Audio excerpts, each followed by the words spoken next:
Thank you all for joining us in person and on Zoom. I'm Megan Doherty, the director of the Museum of the White Mountains. It's great to have you all with us today. As we gather today, we're all on Indigenous lands. Those of us at the Museum of the White Mountains are on Indakina, which is the ancestral and present homelands of the Abenaki and Wabanaki peoples. We're grateful for their stewardship of these lands and waterways. For those of you on Zoom, we've put some links in the chat where you can learn more about the Indigenous histories of your place at native-land.ca, as well as the Abenaki peoples of Northern New England through the Musée des Abenaki in Odenak, Quebec. As we continue this semester's Spotlight on Humanities and Sustainability Studies lecture series, we welcome Pavel Senkel back to the White Mountains. Although his current home is in Arizona, he lived and worked here for many years. His talk today is an invitation to inhabit and explore the alive spaces at the intersection of ecological thinking, movement practice, and human and more than human worlds.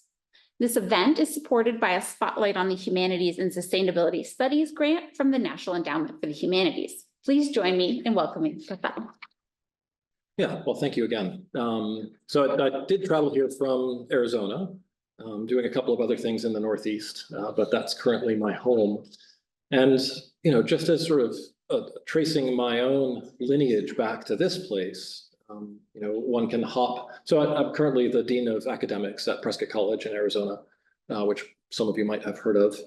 And you know, it's a small independent progressive school of about 900 or 1,000 students or so. And you know, before I was there, I worked in England for about 4 or 5 years as the head of a small independent progressive school called Schumacher College in the Southwest.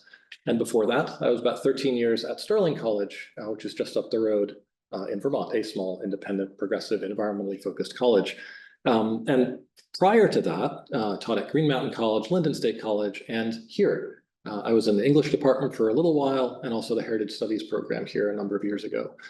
So I think that's important to, and you know, my son was born an hour up the road, and you know, I have some pretty significant roots in the White Mountains, and so it is wonderful to be back. Sad that I'm only here for a day.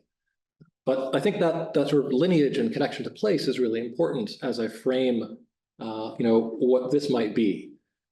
And, you know, you'll find what I'm going to invite you to join me on really is a narrative of sort of personal experience, sort of embodied practice experience in different landscapes and a connection between the human and the more than human, and how something bigger can emerge from that.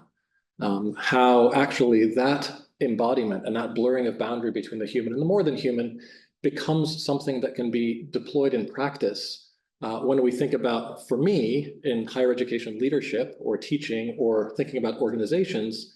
Now I spend most of my time as an academic dean, well, most of my time responding to emails and avoiding calendar invites and things like that. But as many of you probably know, and responding with and talking to students as well. But most of my time is spent thinking about these bigger organizational structures, like what curriculum makes sense, what courses make sense, what shape of a college makes sense. You know, we're lucky to be here at Plymouth State, which is, you know, pretty solid and substantial part of a larger system. If you think about these smaller independent colleges, you know, many of the colleges and schools, I also worked at the White Mountain School, which many of you may know closed a couple of months ago. And so many of these colleges are at the sort of precipice of economic viability and sort of financial precarity. And, you know, they're struggling, right? So it falls to the leaders of those colleges, and I'm sure that the academic leadership here is thinking about this as well. Like, what is the future of higher education? You know, what is the best thing for you all as students that we can create that is sustainable? So I wanted to talk about that. And in the context of this, I want to lead us down this pathway. And I have all of these sort of terms up here that, you know, make a lot of sense. And I want to sort of string them together, draw them together in this talk. So movement, relationships, and entanglement, and regenerative pathways. And I'm just curious here, since, you know, we do have a number of students here, if the term regenerative, particularly the ecology folks, if that's come up in any of your conversations in classes, or if somebody, yeah, you're nodding your head, which means I'm going to pick on you and say, what do you think it means? During my science class, agriculture. Yeah, Absolutely. And do you know what it has to do with agriculture? Like, it's like a circle, a cycle. Yeah, I always do this too with my hand, right? A circle, a cycle. Yeah, that's absolutely fine. It's different from sustainability, right? In that it's almost sustainability on steroids, right? It is actually re-enhancing or enhancing your relationship with the more than human world through any activity, right? So if sustainability is, well, we're going to keep things as they are, and we're going to try to do less harm in the world, which is a wonderful thing. And then regenerative is actually, we're not just going to do less harm, we're going to make things better. We're going to enhance this ecosystem, we're going to enhance our own community, we're going to enhance our relationship with the more than human world, right? So that's the foundation of a lot of my work. Having developed programs in regenerative agriculture as well as regenerative design.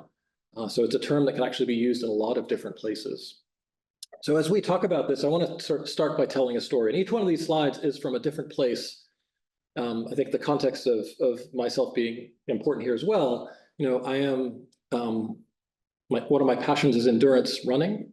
Right? So I'd like to run across large landscapes. And so each one of the slides here is going to be from one of those places. So this is Dartmoor, England, one of the largest national parks in England. It's about a third of the size of the White Mountains, 230,000 acres or so, virtually no trees on it whatsoever. And it's punctuated by these amazing granite tors, and you can run from one to another to another. So as soon as I found out somebody counted them, I said, oh, well, I've got to go to all of those. So I spent 3 years going to all 250 of them or so, but absolutely beautiful landscape. So I do want to take us here, and right, so I put some useful foundational quotes that really help me think about things on the screen here. So this one from Tim Ingold, who, if you haven't come across, I would really encourage you. Actually, all of these, I think, are really interesting and useful places to start. But the middle paragraph there, where he says locomotion, not cognition, must be the starting point for the study of perceptual activity, right? That really resonated with me, particularly as I was running across here on the Nordkalottläden, this one in Sweden, but it was a 400-kilometer trail that I ran, I think in 2017, 2018, right in the Arctic along the Norwegian and Swedish border. Sometimes you don't know what country you're in because it really is right on the border. I think it crosses it about 26 times. And lots of river crossings and beautiful mountain landscapes and 24-hour sunlight in the summer, and just an amazing place to be.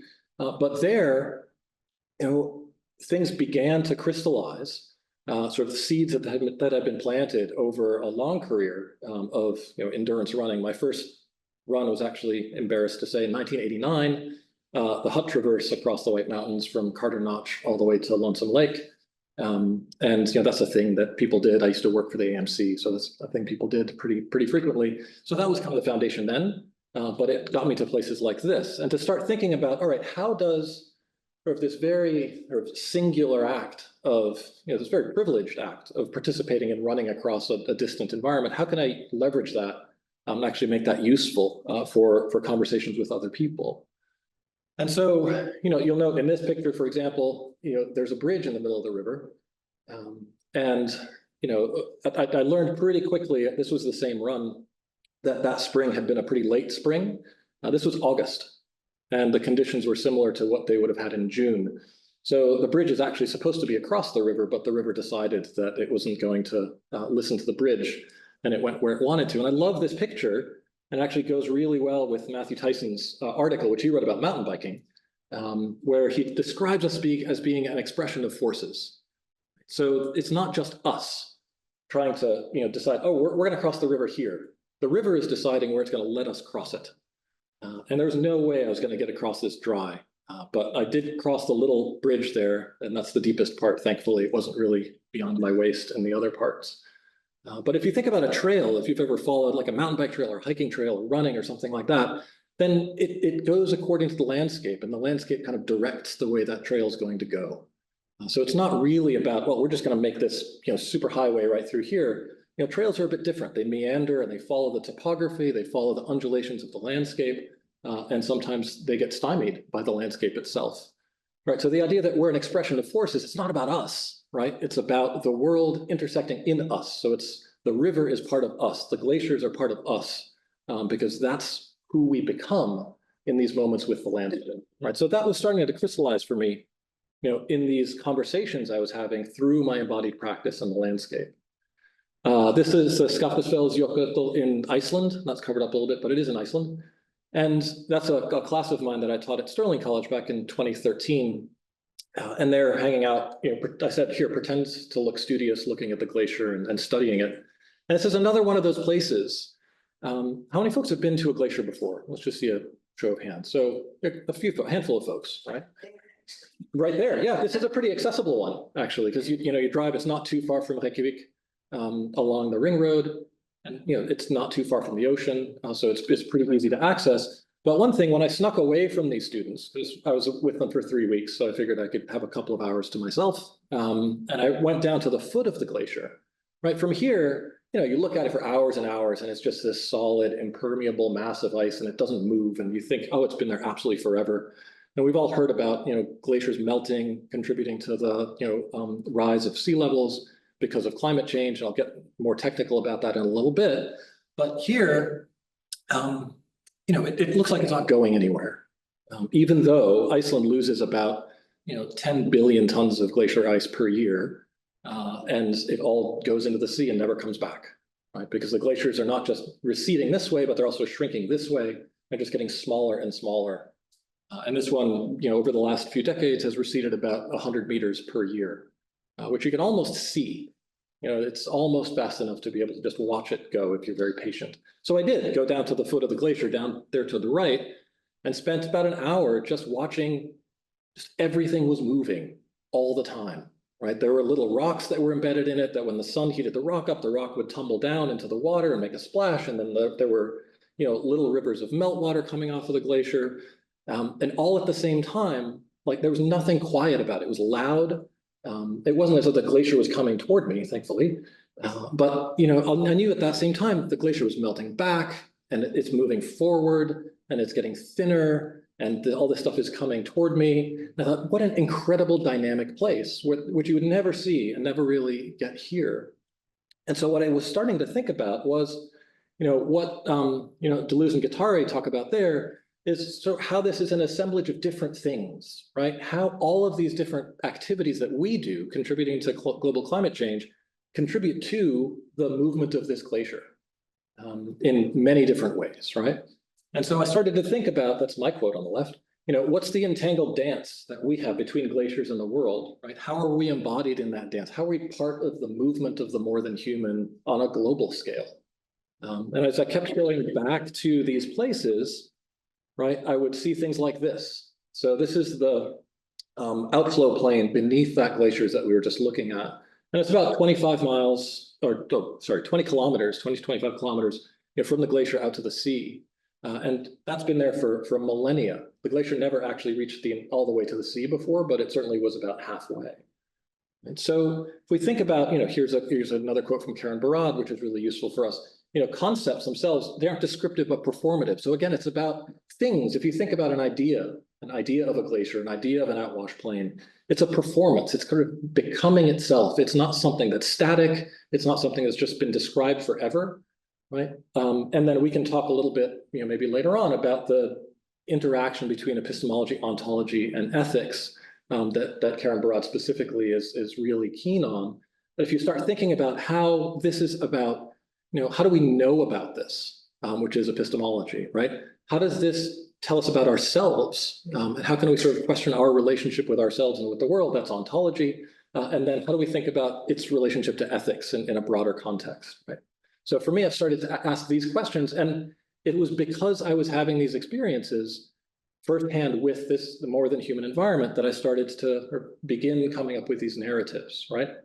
So here's something a little bit closer to home. The top of Mount Mansfield on the Long Trail in Vermont. I think it's Mount Mansfield, remember?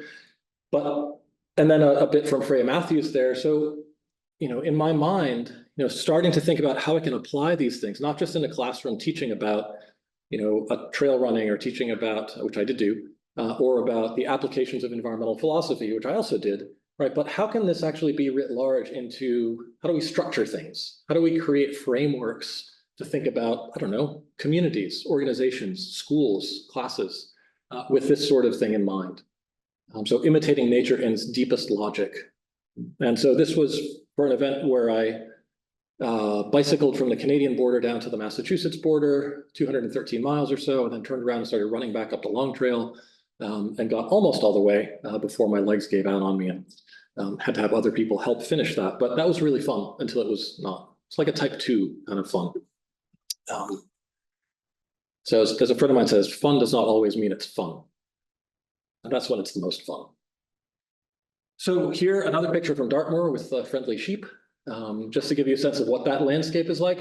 And I absolutely loved that landscape. I spent most of my time when I was not working and not with my family out here. I could take a train and go for a long run, and it's almost all, I mean, it's all moorland, which, if you're not familiar, is composed of this grassland and mosses and a lot of bog, and a lot of mire. They have different names for different types of bogs, and I was absolutely up to my knees in bog about half the time, right? So what's interesting is you don't know where it's solid and where it isn't.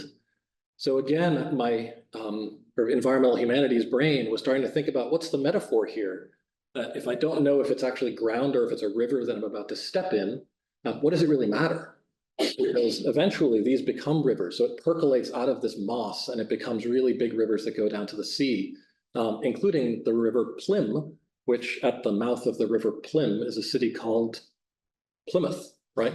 So I thought it was interesting to make those connections. And the mouth of the river Dart is Dartmouth, which is just across the mountains over there. And living close to both, I felt a sort of an affinity for those because they connected me back to here through the names.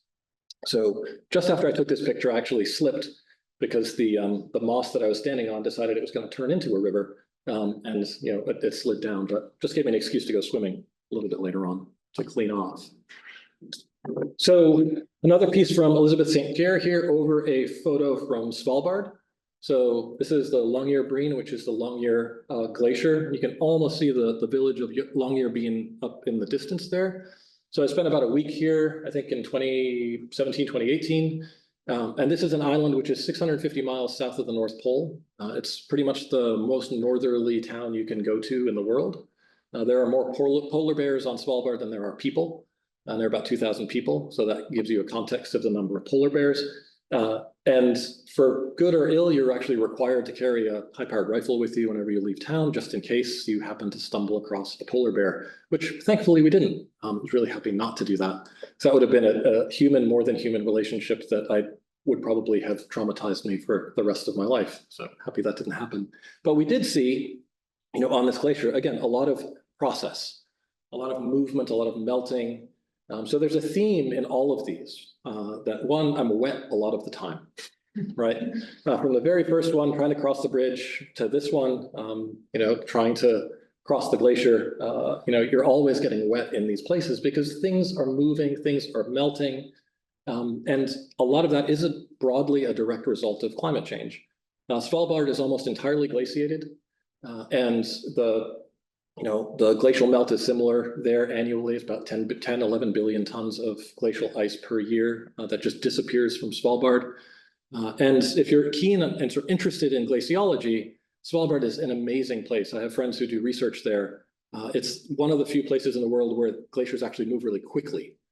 So they have this pent up energy and then they surge forward like, some hundreds of meters a day. And then, they do that for a couple of years and then they come back again. And people are, continue to study why that is and if it's actually made more frequent by climate change. So it's all moving all the time. So some more ideas of, sort of concepts of movement. And this brings us historically back. So this is not my photo. I don't think I would be in a place like that. But this is Jökulhlaup in Iceland. So this is what happens when, you've got, Iceland is very volcanic and lots of glaciers everywhere. And so if you imagine a volcano erupting underneath a glacier, what do you think happens when that happens? Serious steam. Serious steam, like a whole heck, like instant steam, right? You've got one of the hottest things in the world and then, all of this ice all at the same time. And then you have not just a thin layer of ice, but meters and meters and meters of glacial ice. And then suddenly a volcano erupts underneath. So it causes chaos. And it was 96, so there's some videos out there you can take a look. But really, it's a pretty dramatic event. And I have the number somewhere, but it was in the sort of billions of tons of ice that were basically lost over a week-long period in 1996. Washed out bridges, roads, and this is similar to where I was standing, a little bit farther from where I was standing in that first photo of Iceland that I showed you. So again, an incredibly dynamic place. And so I knew I wanted to go back there. And so that was in 2014. One of the first longer runs that I did was across Iceland from the south coast to the north coast over 3 days, just to be in the place where the landscape is that dynamic and moving that sort of rapidly. And I really wanted to sort of sense that movement myself. Some of you might remember the Eyjafjallajökull eruption back in 2010. It made the news. Those of you who might be a little bit too young to remember this, but it shut down air traffic for at least a week or two across the Atlantic, because this is a satellite photo of the smoke ash plume coming from that volcano. So you can imagine, jets can't fly in that because they get the ash stuck in their turbines. So that actually, people calculated the dollar cost of that event because it impacted, global trade, it impacted travel. And it was, again, I use the word billion a lot, but it was in the billions of dollars. It was, $5 to $10 billion of commerce was lost over 2 weeks because of this volcano. Right? So then people started to connect the dots a little bit, right? And say, well, just a little bit. And say, these things actually matter. It's not just this, cute little island, with gnomes and elves up in the North Atlantic. It actually has a global impact. And what they hadn't yet connected, though, and we'll get to in a minute, is what impact the globe was having on it. And I think that's an important part of the story. So you might have seen in the news, even more recently, from 2022 to the present, there are a series of volcanoes that have been erupting in Iceland in the southwest. So this is a constant, ongoing event. And I think it came in the news most when it blocked the road to the Blue Lagoon, which is everybody's sort of go-to place in Iceland to go to a thermal bath. But it continues to erupt. So people are wondering what's going to happen next. So this talks a little, I have two sort of more technical slides here about what's actually going on.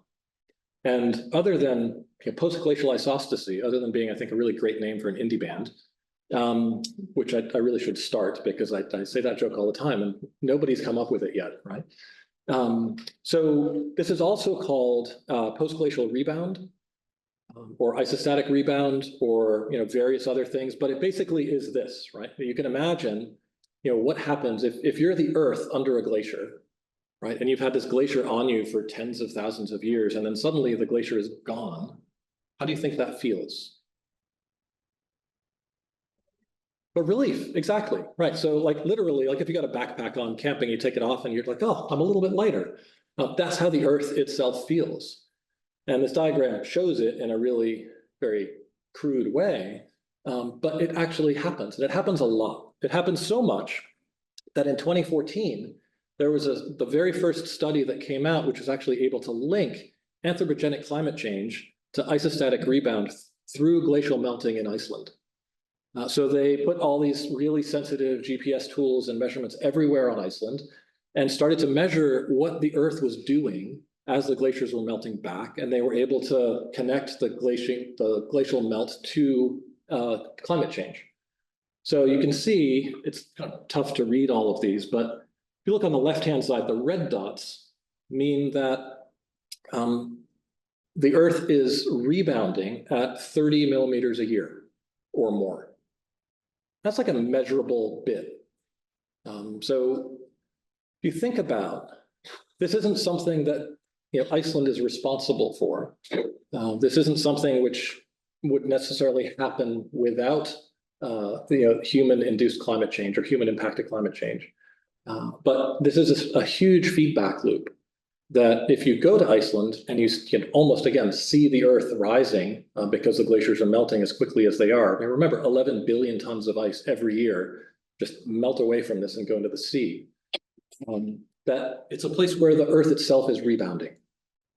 And so that I was really drawn to wanting to be there, because when you run, you've got these fancy, sneakers that you pay them to rebound, right? So I kind of wanted to be in a place where my body was rebounding with the earth as the earth was rebounding against it, and to be in that sort of relationship of movement.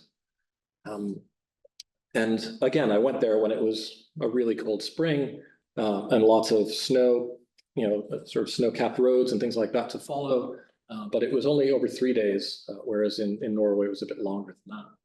So yeah, that was a lot of fun. So then what do we do with this? Right? Wanted to think about, and here I'm probably driven by you all a little bit. And this is a slide from, you can't actually see that, but it's on the island of Borðoy in the Faroe Islands, where I went.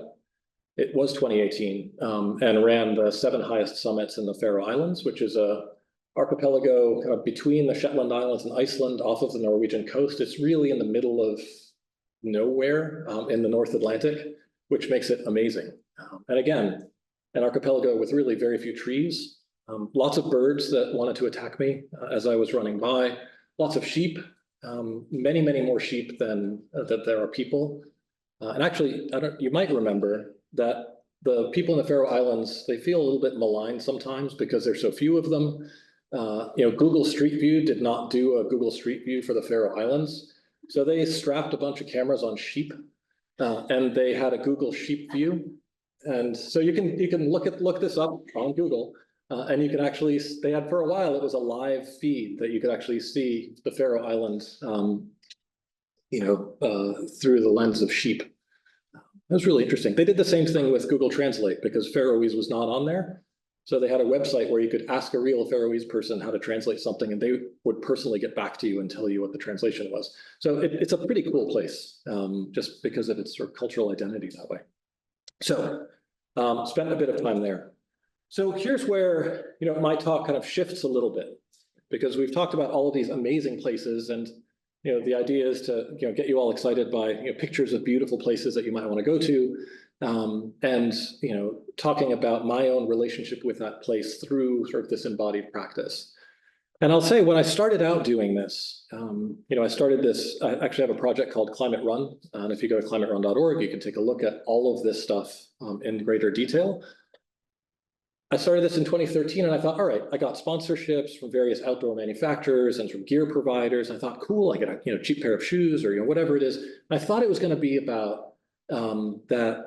As an endurance athlete, I was going to be making some, proposing some changes to maybe the way things are made, the way things are shipped, how people travel, that sort of thing, to try to decrease the impact of individual athletes on the environment. Right? I thought that's what it was going to be about.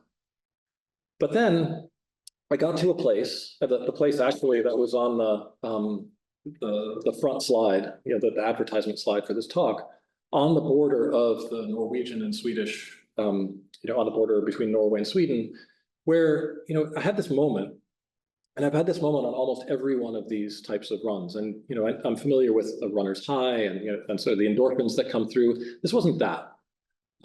This was in the middle of a, let's say 400-kilometer run over, 4 or 5 days. And, there was a moment where, and many of you have probably had this moment, no matter what it is that you do, right? Where you feel kind of the blurring of the boundaries between you and the world around you, right? Where you kind of open yourself up, whether it's through vulnerability, or whether it's through exhaustion, whether it's through dehydration, whether it's through, you just feel really connected to the place that you're in. Does that resonate with folks at all? Yeah, had that. And it doesn't have to be, somewhere in the middle of the Arctic, right? It can be, I went to Livermore Falls right before this talk, and it could be there.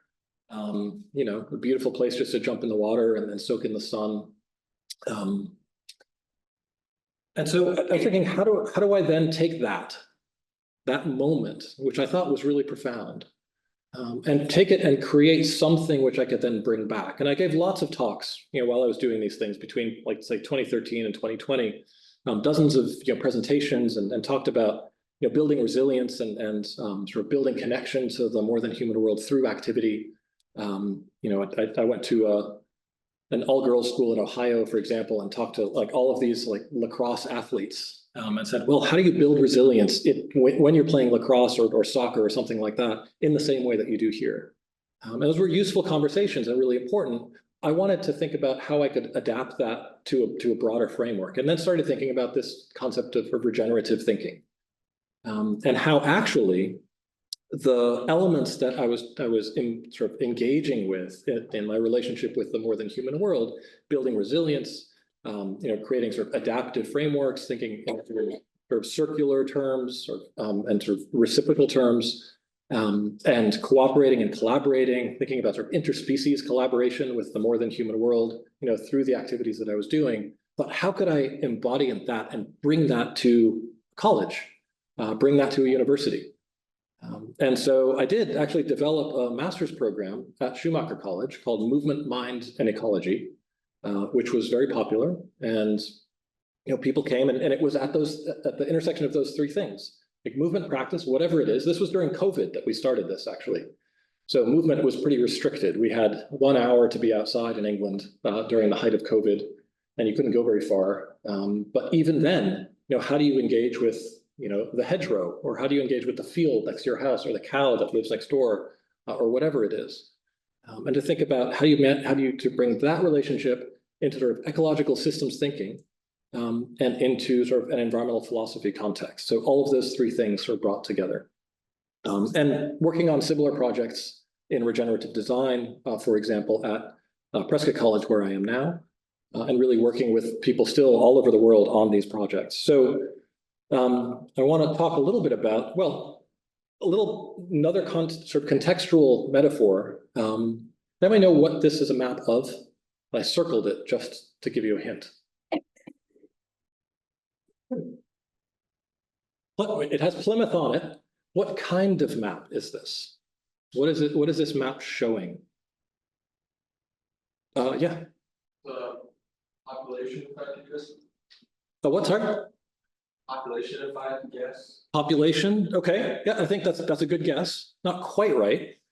Any other thoughts of what this might be? Yeah. It's like forests and rivers. Yep, you see forests and rivers and lakes. The roads in the cities are kind of in red, like the red lines there.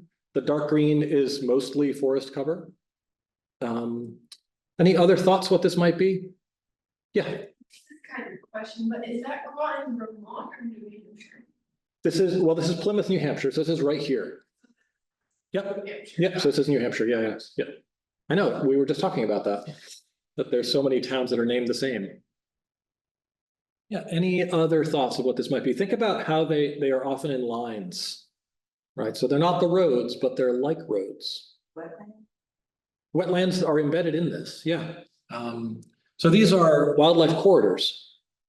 So this is actually a UNH project that they've done with the state, that they've mapped. The green things are existing wildlife corridors and landscape linkages where animals are, and they can safely travel from one place to another. The light green areas are where they can, less safely, but still are able to.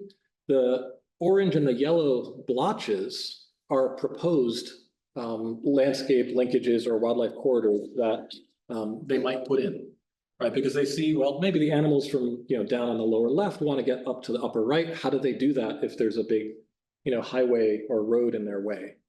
And so you can go, this is a live map you can look at online if you're interested in looking at this more. But I think it's a great project because it shows right here, we're embedded in the sort of really red stuff there, right in the town of Plymouth. And you can see there is actually not a lot of sort of landscape or ecological corridors to our west. So around that lake and a little bit more to the west, you have to get a little bit farther outside of town before it's safe for animals to move, through the landscape. So it's really interesting. And if you scroll up to the White Mountains, it's just this big blotch of green with a few roads heading through it. So yeah, I thought that was really interesting. And here are a couple of examples, not from New Hampshire. The left one is in Brazil and the right one is in Scandinavia, but of what landscape linkages or ecological corridors look like. And they can look really like anything, but they actually literally build bridges over highways or tunnels under highways so that animals can move from one place to another. And it's not just animals, it can be trees, it can be mushrooms, it can be insects that often take, here's a little diagram of what those look like. They're different kinds, right? But that often take many generations for animals to go from one place to another. So again, thinking back to the original premise of this talk, where it's about movement through landscape. I came across and talked to some of the folks that are engaged with sort of devising landscape linkages and ecological corridors nationwide. There's a great book called Ecological Corridors that I encourage you to read about that. That really starts to think about it's not just making corridors for animals. It's about building relationships with the communities that are around those corridors, because as you saw, Plymouth is in the middle of all of this. Right. So if somebody's going to develop a wildlife corridor, they have to talk to the people and the communities that live here. So it becomes about the relationships between the movement of other species and the communities of humans that live around them. So to me, I started again thinking about, as the words up here suggest, it's about multi-species, so interspecies collaboration between the human and whatever species is being, corridored in that corridor. It can be multi-generational. They can be transnational. The Y2Y corridor, Yellowstone to Yukon, is one of the most famous ones, from Yellowstone National Park all the way up to the Canadian Yukon. It's massive. It's thousands of miles, and it's basically a highway for wolves and grizzly bears and other charismatic megafauna that travel that corridor. We're not doing that here, but we're doing that on a different scale. And they're socioecological because, again, they involve people, they involve animals, they involve these relationships, and they're multisensory. So, you, as you engage in those places, are using all of your senses. Again, livermore falls, you're going swimming, you're soaking up the sun, you're engaging in the warm sand, you get poison ivy, whatever it is that happens to you, it is multisensory. So again, how does one craft all of these things? This is in my backyard. In Prescott, Arizona. So again, a very different landscape to here. I'm still getting used to it. And I wanted to go to the river because from my house, it takes me 2 hours to get to a river. And then you can only swim in it when, it's the rainy season because the water's up. So it's a very different type of environment there. So again, how do we build toward a regenerative future? In the last few slides, kind of how do you apply these things in a bit of a context, right? So one is by taking all of these concepts. So they're all on here. I could have just skipped right to this slide, but then you wouldn't have had the pretty pictures and the stories that go with it. So what I've created, both through a nonprofit that I started not a nonprofit, a consultancy that I started back in England, and in work that I continue to do as a dean at Prescott College, are to think about what is a regenerative framework. Right. And I'm sorry, I didn't get your name, who defined regenerative at the very beginning. Matt. So Matt's definition of regenerative is basically what's up here. And I use what's called an adaptive ecological cycle, or a panarchy cycle, which is, if you're from ecology, you're familiar with that little thing that looks like an infinity symbol, but isn't. And, I like that symbol. And I like that sort of framework where you're actually always in somewhere on that process. So you're always, if you look at the center of this diagram, you're always cultivating something and you're moving forward, flourishing and thriving and being amazing. And then you just know that there's going to be a place where you circle back and have to sort of reimagine or imagine what comes next. And in the actually adaptive cycle diagrams that you look up, it's called sort of flourishing, and then it's collapse, and then it's regeneration. So it's always cycling back through. So you come to this amazing idea or conclusion or the epitome of something, and then it will always, always circle back. And then you have to co-create and reevaluate and start again, right? So the premise of this is that everything is movement all the time.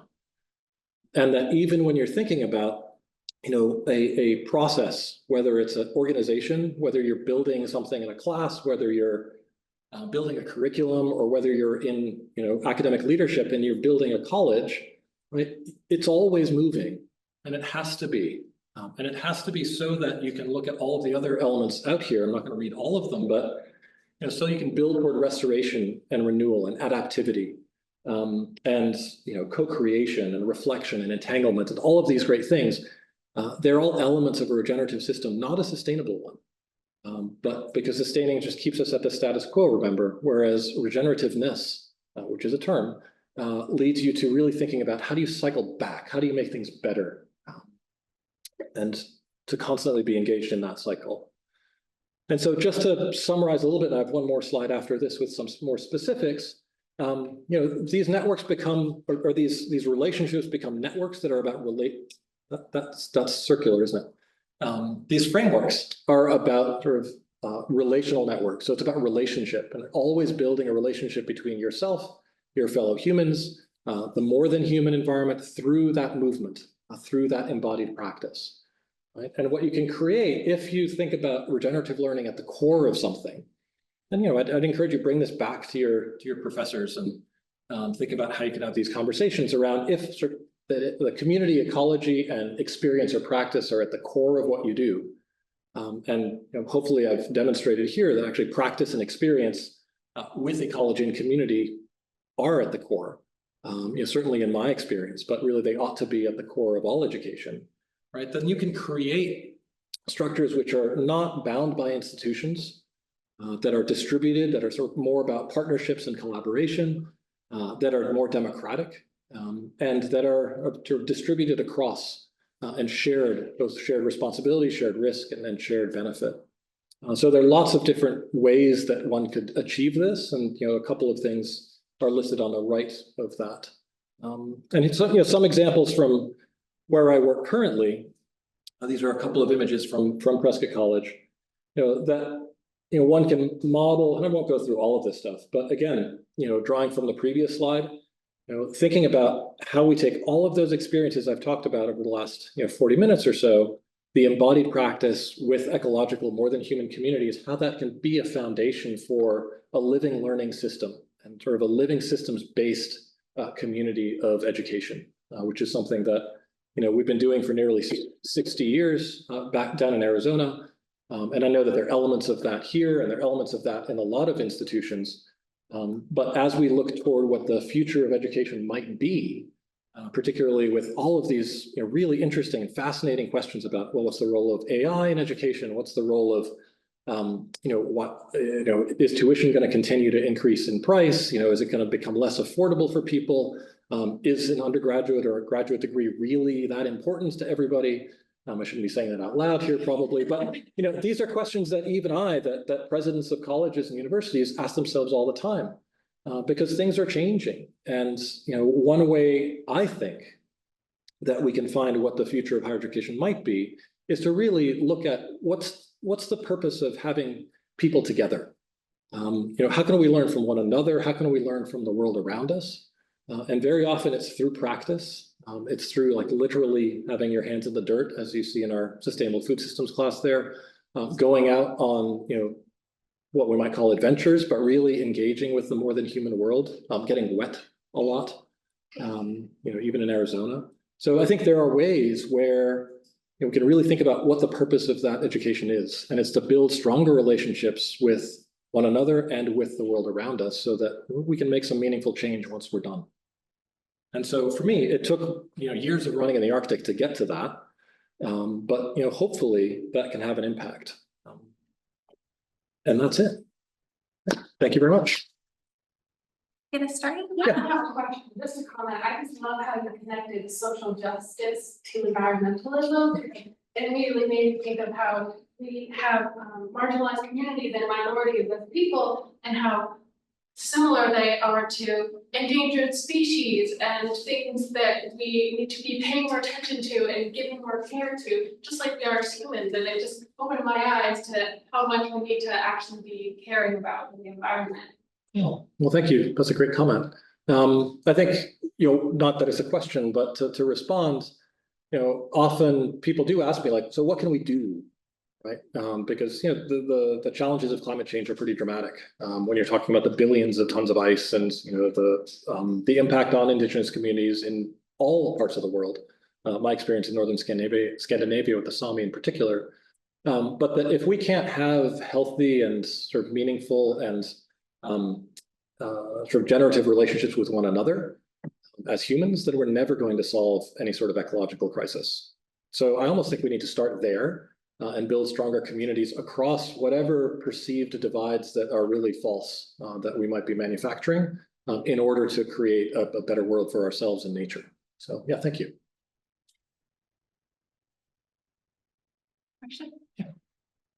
The map, I was thinking of the wildlife corridor. Yeah. The foxes and the bears, etc. In my backyard, but not pay attention. But I'm in town. Yeah. I'm wondering if you could talk a little bit about the rewilding programs that are going on in the UK, and then the push for like native flower areas at a much smaller scale in the United States fit in with your ideas. Yeah, I mean, I've had some really spirited discussions about rewilding in the UK. I mean, you know, as you suggest, it's huge there. And, you know, so rewilding, if you're unfamiliar with it, is exactly what it sounds like. As we're going to let this area come back to whatever wildness we think that it used to have. And there is actually such a thing as a British rainforest. And people have said, oh, you need to bring this back to a British rainforest. It's not, I mean, it's rainy and it's a forest, but other than that, I think it doesn't really sound like a jungle, but, you know, really old English oaks, sort of the original trees. My challenge with that is that the world has changed and continues to change. And I think, you know, one can trace that to, you know, James Lovelock's Gaia hypothesis, you know, that the world is a living organism and it will always sort of take care of itself. And I think we have thrown a bit of a spanner in the works there. So there are various versions, you know, Bruno Latour's Gaia 2.0, for example, and Timothy Lenton's and other folks who have challenged that and said, how do you take people into account when you think about this Gaia hypothesis where it's one unified superorganism? And can we help, right? And that's, I think, where regenerative thinking comes in. So, you know, I've visited a few rewilding estates, like, you know, the Knepp estate and other estates in England, where people have just said, we're just going to let this go back naturally. And I find that extremely problematic because we have decided that this is going to go back to nature, right? Already becomes an anthropocentric turn of events that, you know, you've decided that this, you know, 500 acres is going to be rewilded. And what does that do for food production? What impact does that have on people being able to afford to grow food themselves or to go to the local farmer? So I think there's a middle ground that we were exploring for a bit before I left, which was food forests, and how you actually rewild with food. So you can have, you know, people, communities engaging in the rewilding process that have, you know, things growing that they can pick and eat. So I think there's some interesting possibilities there, but I think wholesale rewilding, you know, does have some real challenges for me. Museum actually had somebody do regenerative agriculture talk. Oh. 2 months ago. Yeah, in the spring semester, yeah. Oh, fantastic. Yeah, he's an anthropologist. His work was focused on Central America and sort of understanding the kind of, again, you know, what does it mean to put something back, or what are we talking about when we're talking about regenerative food systems? And it doesn't, you know, how it can look like a multi-story forest rather than A food forest. rows and rows of agriculture. Yeah, absolutely. Yeah. Other questions?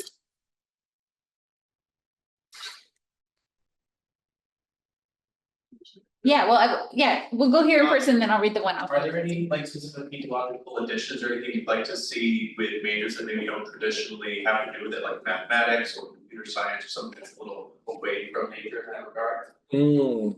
I think that's a really good question. You know, I always have a penchant for transdisciplinarity, right? So I think once we start siloing and say, well, you're an ecology major, and that means you don't have time to take classes in, you know, all of these other things. I think that becomes problematic. So if there was, and this is core to some of the work I've done on the curriculum side, right? That if you're thinking about a regenerative or generative curriculum even, it needs to be transdisciplinary. So how do you create those pathways? Because I think for somebody to suggest, well, you're studying ecology, then you don't need to study AI, for example, I think you absolutely do to be able to understand how those two things interrelate. So I don't have any specific, like this class needs to go here or like that, but I would say, it needs to be much more transdisciplinary than the existing structures might lend itself to be. So there's, I'm wondering how many people know that definition. Oh, okay, put me on the spot, why don't you? Yeah, well, I don't have, there's actually an amazing diagram which compares disciplinarity, multidisciplinarity, interdisciplinarity, transdisciplinarity, and whatever else. anarchy. Anarchy. But really, I'd say it's almost in a hierarchy, right? So disciplinarity is you've got, you're an ecology major over here, and then you're an English major over here, and you're never actually going to take any classes together because you want to become an ecologist or you're going to become whatever an English major becomes. I have 3 degrees in English, so I can make that joke. You become a dean eventually. I think that's what happens, right? So that's disciplinarity. And then across is you've got all of these things together. And trans, you're trying to cross them. And then transdisciplinarity is where you actually are able to successfully blend and merge in a dynamic way all of these different disciplines, right? So it becomes a new discipline in and of itself. So the idea of disciplines hopefully, fades away. Yeah. So there's a question in the chat about a sort of reference to Nassim Taleb published a book 2012-ish on the concept of anti-fragility in contrast to resilience. Anti-fragile systems get stronger over time. It's interesting to think about how that relates to your idea of regeneration. I wonder if you could comment. I probably could. Yeah, thanks for the question. Yeah, I'm not familiar with that book.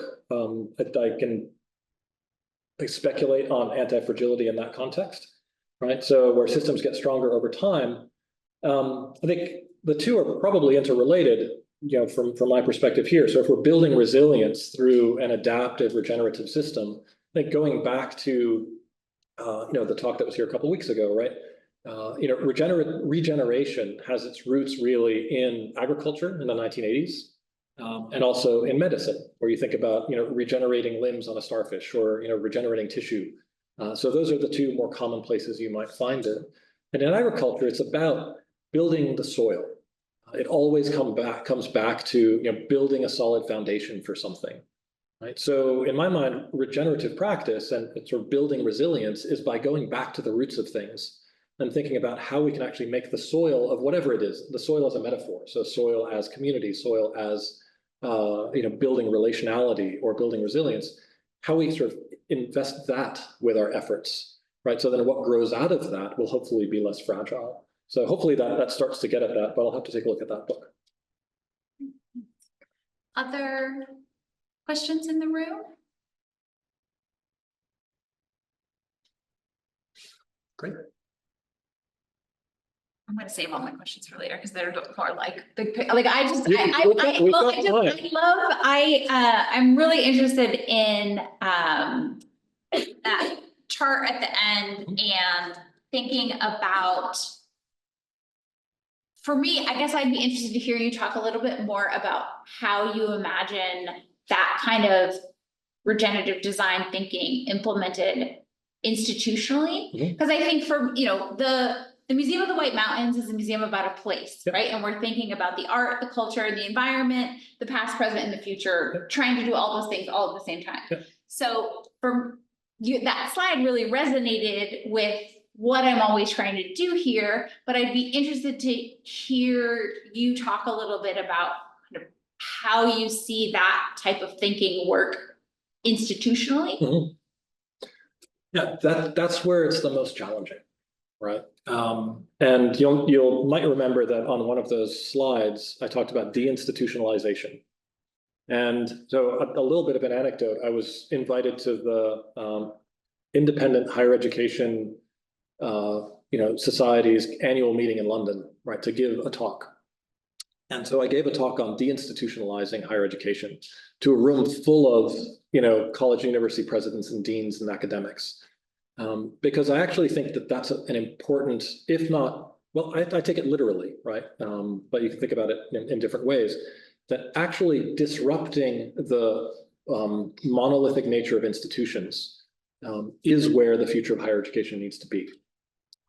And fortunately, there isn't the president of Plymouth here, right? But He's I, not on Zoom either. but I think they might agree, actually. And what that means in a lot of ways is, not, literally tearing buildings down, but thinking about what those structures are in institutions that led themselves to non-regenerative, non-sustainable thinking. There's a woman who, a professor, a designer, who, is connected with MIT's Media Lab by the name of Mary Oxman. And she's a designer and I don't know how many titles she has, but she's a designer, she's a biologist, she's an artist, she's, absolutely brilliant. I saw her give a talk at UVM once, and I was just absolutely taken with, I went back and read her PhD dissertation, which is online, from 2010, that's called The Crisis of Form and sort of New Materialism or New Materiality. And I've taken that idea of crisis of form, actually adapt it to what we're talking about here. That I think higher education and a lot of organizations suffer from that crisis of form because they say, well, we need to be in this form and this structure because it's the way that universities have always been. We've always had departments, we've always done it this way. Just think about how this classroom is set up. It's set up this way because this is the way classrooms have always been set up. And that's just the way it is, right? So even disrupting the physical spaces. But what I often say is if you talk about these things or teach about them, to your point, in the classroom, in a transdisciplinary way, or if you're talking about regenerative ecological systems, shouldn't your whole organization be structured in the same way? Like, shouldn't you really be walking the walk? And if your governance model is hierarchical and structured in a way that is antithetical to what you're talking about in the classroom, that to me is a disconnect. Right, so I'm in the privileged position where I'm able to look at multi-levels, think about the curriculum, the assignments in the classroom, and also how we structure governance and organizations, and think about, well, how could we better mirror for our students this sense of a living systems-oriented learning community through the organizational structure. So hopefully that answers at least a little bit. Like, it's difficult, but I think it's essential. Yeah. Well, thanks so much. Yeah. Other parting questions or thoughts? Great. Well, thank you all very much. Okay, well, thank you all for coming. Again, our event today was supported by the National Endowment for the Humanities, Spotlight on Humanities and Sustainability Studies. And everything we do here at the museum is supported by our membership. And so thank you for those of you here who are already members. And I'd encourage you to join me in supporting the museum if you can. So thank you all again for coming, and I hope I'll see you again soon.